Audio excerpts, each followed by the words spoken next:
নমস্কাৰ বন্ধু বান্ধৱীসকল মই ঋতুপন গগৈয়ে পুনৰবাৰ মোৰ ইউটিউব চেনেল আৰজিছ এডুকেশ্যন চেনেলটোলৈ আপোনালোকক স্বাগতম জনাইছোঁ।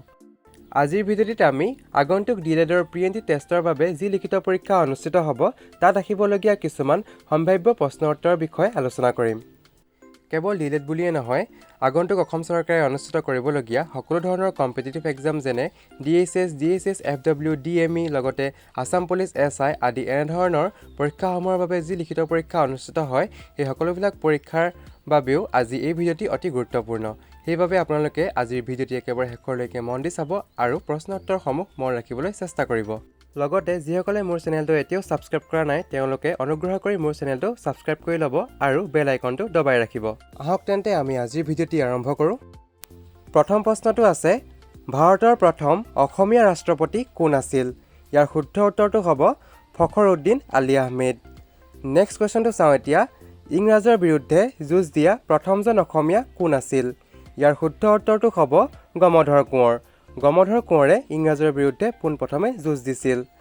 পিছৰ প্ৰশ্নটো চাওঁ এতিয়া, চুতীয়া ৰাজ্যৰ অন্তিমজন ৰজা কোন আছিল? চুতীয়া ৰাজ্যৰ অন্তিমজন ৰজা আছিল নীতিপাল। নেক্সট কুৱেশ্যনটো চাওঁ এতিয়া, নৱগ্ৰহ মন্দিৰ গুৱাহাটীৰ কোনটো পাহাৰত অৱস্থিত? ইয়াৰ শুদ্ধ উত্তৰটো হ'ব চিত্ৰাচল পাহাৰ। পাছৰ প্ৰশ্নটো চাওঁ এতিয়া, সতী সাধনী কাৰ পত্নী আছিল?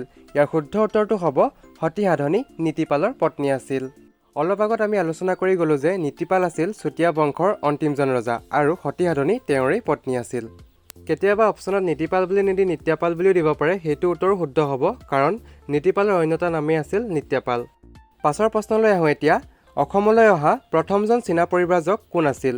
একেবাৰে সহজ প্ৰশ্ন, আমি সৰুতেই সমাজ বিজ্ঞানৰ কিতাপত এই প্ৰশ্নটো পঢ়ি আহিছোঁ, হয়তো বহুতৰ মনতো আছে উত্তৰটো। ইয়াৰ শুদ্ধ উত্তৰটো হ'ব হিউৱেন চাং। নেক্সট কুৱেশ্যনটো চাওঁ আহক, শৰাইঘাটৰ দলং কেতিয়া নিৰ্মাণ কৰা হৈছিল?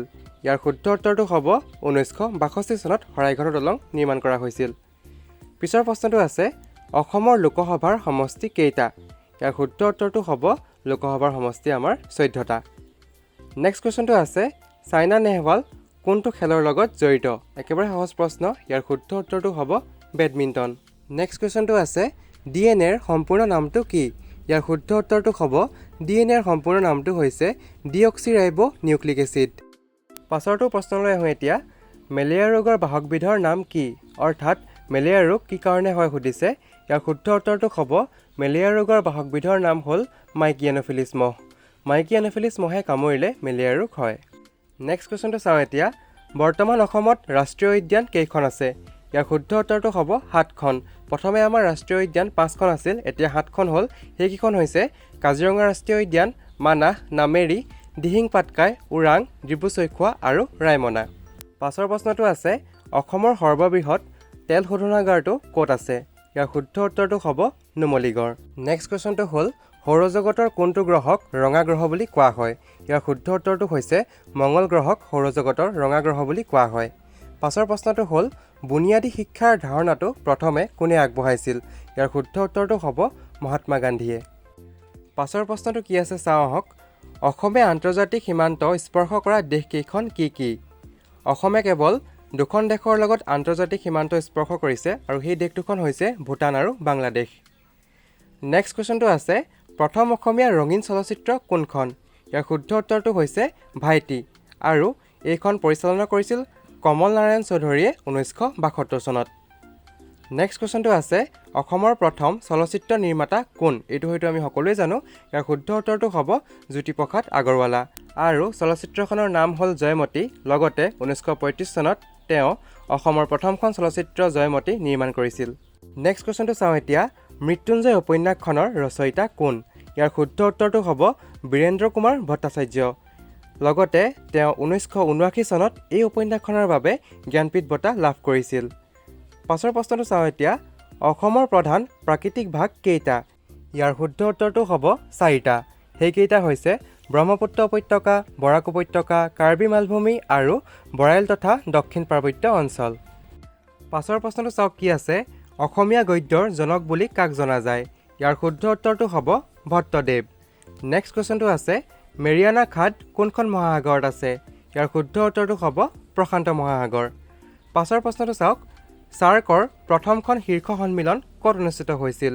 ইয়াৰ শুদ্ধ উত্তৰটো হ'ব বাংলাদেশৰ ৰাজধানী ঢাকাত অনুষ্ঠিত হৈছিল নেক্সট কোৱেশ্চনটো কি আছে চাওঁ নাটোৰ সম্পূৰ্ণ নামটো কি অৰ্থাৎ নাটোৰ ফুল ফৰ্মটো কি সুধিছে ইয়াৰ শুদ্ধ উত্তৰটো হ'ব নৰ্থ আটলান্টিক ট্ৰিটি অৰ্গেনাইজেশ্যন পাছৰ প্ৰশ্নটো আছে পৰুৱাৰ শুঙত কি এচিড থাকে ইয়াৰ শুদ্ধ উত্তৰটো হ'ব পৰুৱাৰ শুঙত ফৰ্মিক এচিড থাকে নেক্সট কোৱেশ্চনটো চাওঁ এতিয়া কি আছে লেন্সৰ ক্ষমতা জোখা এককবিধ কি অৰ্থাৎ লেন্সৰ ক্ষমতা কি এককত জোখা হয় সুধিছে ইয়াৰ শুদ্ধ উত্তৰটো হ'ব ডায়প্টাৰ আৰু ইয়াক ডি আখৰেৰে লিখা হয় নেক্সট কোৱেশ্চনটো আছে ডি ভিটামিনৰ অভাৱত কি ৰোগ হয় ইয়াৰ শুদ্ধ উত্তৰটো হ'ব ৰিকেট ৰোগ নেক্সট কোৱেশ্চনটো চাওঁ এতিয়া বিহগী কবি বুলি কাক কোৱা হয় ইয়াৰ শুদ্ধ উত্তৰটো হ'ব ৰঘুনাথ চৌধুৰী পাছৰ প্ৰশ্নটো আছে অসমৰ জাতীয় ফুল কি একেবাৰে সহজ প্ৰশ্ন অসমৰ জাতীয় ফুল হৈছে কপৌ ফুল যদি প্ৰশ্নটো ভাৰতৰ বুলি সোধে তেতিয়া পদম ফুল হ'ব নেক্সট কোৱেশ্চনটো আছে জালিয়ানৱালাবাগৰ হত্যাকাণ্ড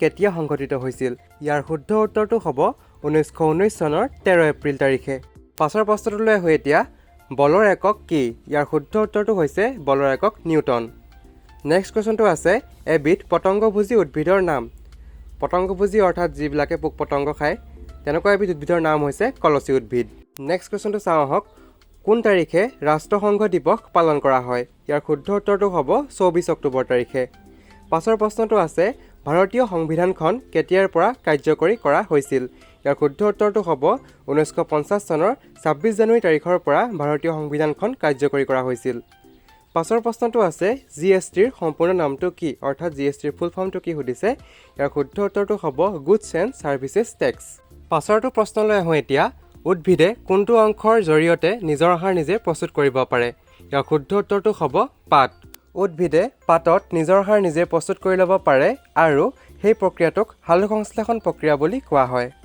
নেক্সট কুৱেশ্যনটো আছে এ ভিটামিনৰ অভাৱত কি ৰোগ হয় এ ভিটামিনৰ অভাৱত কুকুৰীকণাৰ ৰোগ হয় পাছৰ প্ৰশ্নটো হ'ল ভাৰতবৰ্ষৰ কেন্দ্ৰীয় শাসিত অঞ্চল কেইখন ইয়াৰ শুদ্ধ উত্তৰটো হ'ব 8খন পাছৰটো প্ৰশ্ন আছে হৰ্থেবাৰী কিহৰ বাবে বিখ্যাত একেবাৰে সহজ প্ৰশ্ন আমি হয়তো সকলোৱে জানো হৰ্থেবাৰী কাঁহ পিতলৰ সামগ্ৰীৰ বাবে বিখ্যাত নেক্সট কুৱেশ্যনটো আছে নামঘোষা কোনে ৰচনা কৰিছিল এইটো একেবাৰে সহজ প্ৰশ্ন নামঘোষা মাধৱদেৱে ৰচনা কৰিছিল পাছৰ প্ৰশ্নসমূহলৈ আহোঁ এতিয়া পৃথিৱীৰ ভিতৰত ক্ষুদ্ৰতম নদীদ্বীপটো কি ইয়াৰ শুদ্ধ উত্তৰটো হৈছে উমানন্দ অসমত থকা উমানন্দ নদীদ্বীপটোৱে হৈছে পৃথিৱীৰ ভিতৰত ক্ষুদ্ৰতম নদীদ্বীপ আৰু ইয়াৰ মাটিকালি হৈছে 13 বিঘা আৰু 3 কঠা পাছৰ প্ৰশ্নটো চাওঁ শ্ৰীমন্ত শংকৰদেৱে ৰচনা কৰা আটাইতকৈ সৰু পুথিখন কি ইয়াৰ শুদ্ধ উত্তৰটো হ'ব গুণমালা 1952 চনত তেওঁ এই পুথিখন একে ৰাতিৰ ভিতৰতে ৰচনা কৰি উলিয়াইছিল নেক্সট কুৱেশ্যনটো আছে ৰামায়ণৰ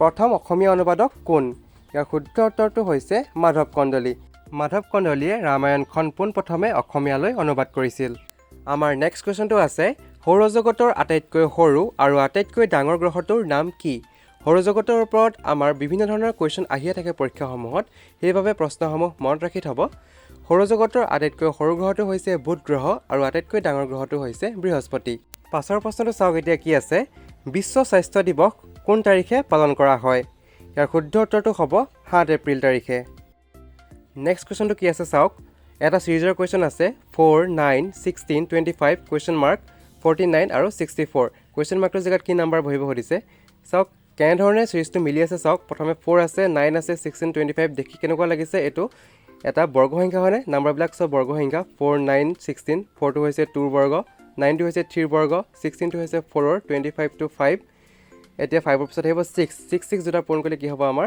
36 গতিকে ইয়াৰ শুদ্ধ উত্তৰটো হ'ব 36 নেক্সট কুৱেশ্যনটো আছে ত্ৰিভুজৰ তিনিটা কোণৰ সমষ্টি কিমান অৰ্থাৎ ত্ৰিভুজৰ তিনিটা কোণৰ যোগফল কিমান সুধিছে ইয়াৰ শুদ্ধ উত্তৰটো হ'ব 180 ডিগ্ৰী অৰ্থাৎ ত্ৰিভুজৰ তিনিটা কোণ যদি আমি যোগ কৰোঁ তেনেহ'লে আমি সদায় 180 ডিগ্ৰী পাম নেক্সট কুৱেশ্যনটো আছে সমীকৰণত প্ৰকাশ কৰা কোনো এটা সংখ্যাৰ 5 গুণৰ পৰা 10 বিয়োগ কৰি 30 পোৱা গ'ল এতিয়া এই বাক্যটোকে সমীকৰণত লিখিবলৈ কৈছে প্ৰথমে আমি কি কৰিব লাগিব প্ৰথমে প্ৰশ্নটোত দিছে কোনো এটা সংখ্যা অৰ্থাৎ সংখ্যাটো আমি প্ৰথমে ধৰি ল'ব লাগিব কাৰণ সংখ্যাটো আমাক দি দিয়া নাই সেইবাবে প্ৰথমে আমি সংখ্যাটো x বুলি ধৰি ল'লোঁ ঠিক আছে ধৰা হ'ল সংখ্যাটো x এতিয়া আকৌ প্ৰশ্নটো চাওঁ কোনো এটা সংখ্যাৰ 5 গুণৰ লগত অৰ্থাৎ কোনো এটা সংখ্যা আমি x বুলি ধৰিলোঁ আৰু x ৰ লগত এতিয়া 5 গুণ মানে হৈছে পূৰণ অৰ্থাৎ আমি কি পূৰণ কৰিব লাগিব 5 ঠিক আছে 5ৰ লগত x টো পূৰণ কৰিলোঁ কাৰণ কোনো এটা সংখ্যা বুলি কৈছিলে কোনো এটা সংখ্যা আমি x ধৰিছিলোঁ আৰু 5টো পূৰণ কৰি কিমান গ'লোঁ 5x আৰু 10 বিয়োগ কৰিবলৈ কৈছে এতিয়া 5x - 10 আৰু কি কৈছে বিয়োগ কৰি 30 পোৱা গ'ল অৰ্থাৎ ইকুৱেল টু 30 গতিকে সমীকৰণটো হ'ব 5x - 10 ইকুৱেল টু 30 নেক্সট কুৱেশ্যনটো আছে দুটা বিন্দু সংযোগী কেইডাল সৰলৰেখা আঁকিব পাৰি দুটা বিন্দু লগ লগাই কেৱল এডালেই যিহেতু সৰলৰেখা আঁকিব পাৰি সেইবাবে ইয়াৰ শুদ্ধ উত্তৰটো হ'ব এডাল আমাৰ শেষৰটো প্ৰশ্ন হ'ল সমবাহু ত্ৰিভুজৰ প্ৰতিটো কোণৰ মান কিমান সমবাহু ত্ৰিভুজ বুলি ক'লে প্ৰথমে আমি কি বুজিম সমবাহু অৰ্থাৎ গোটেই বাহুকেইডাল সমান ত্ৰিভুজৰ তিনিডাল বাহু থাকে যিহেতু সেইবাবে গোটেই তিনিডাল বাহু সমান হ'ব যিহেতু বাহু তিনিওডাল সমান সেইবাবে ত্ৰিভুজটোৰ গোটেই তিনিটা কোণো সমান হ'ব এতিয়া আমি ওপৰত আলোচনা কৰি আহিছিলোঁ যে ত্ৰিভুজৰ তিনিটা কোণৰ যোগফল সদায় 180 ডিগ্ৰী হয় সেইবাবে তিনিটা কোণ আছে যিহেতু সেই তিনিয়ে সেইবাবে 180ক ডিভাইড কৰি দিলে হ'ব 180ক 3 ডিভাইড কৰি এতিয়া আমি কিমান পালোঁ 60 ডিগ্ৰী গতিকে সমবাহু ত্ৰিভুজৰ এটা কোণৰ মান যদি 60 হয় তেনেহ'লে গোটেই তিনিটা কোণৰ মানে আমাৰ কিমান হ'ব 60 ডিগ্ৰী হ'ব 60ৰ লগত যদি আমি 3টো মাল্টিপল কৰি চাওঁ তেনেহ'লে আমি কিমান পাম 180 ডিগ্ৰী পাম গতিকে আমাৰ শুদ্ধ হৈছে কাৰণ তিনিওটা কোণৰ সমষ্টি কিমান আছে ত্ৰিভুজৰ 180 ডিগ্ৰী গতিকে সমবাহু ত্ৰিভুজৰ প্ৰতিটো কোণৰ মান হ'ব 60 ডিগ্ৰী গতিকে বন্ধু বান্ধৱীসকল আজিৰ ভিডিঅ'টিত ইমানেই আছিল আশা কৰোঁ ভিডিঅ'টিৰ পৰা আপোনালোক সকলোৰে যথেষ্টখিনি সুবিধা হ'ব যদিহে আপোনালোকে ভিডিঅ'টি চাই ভাল পালে তেনেহ'লে ভিডিঅ'টি লাইক কৰিব শ্বেয়াৰ কৰিব কমেণ্ট কৰিব আৰু এনেধৰণৰ ভিডিঅ'সমূহ আগলৈও পাই থাকিবৰ বাবে মোৰ চেনেলটো ছাবস্ক্ৰাইব কৰি ল'ব লগতে বেল আইকনটো দবাই ৰাখিব ধন্যবাদ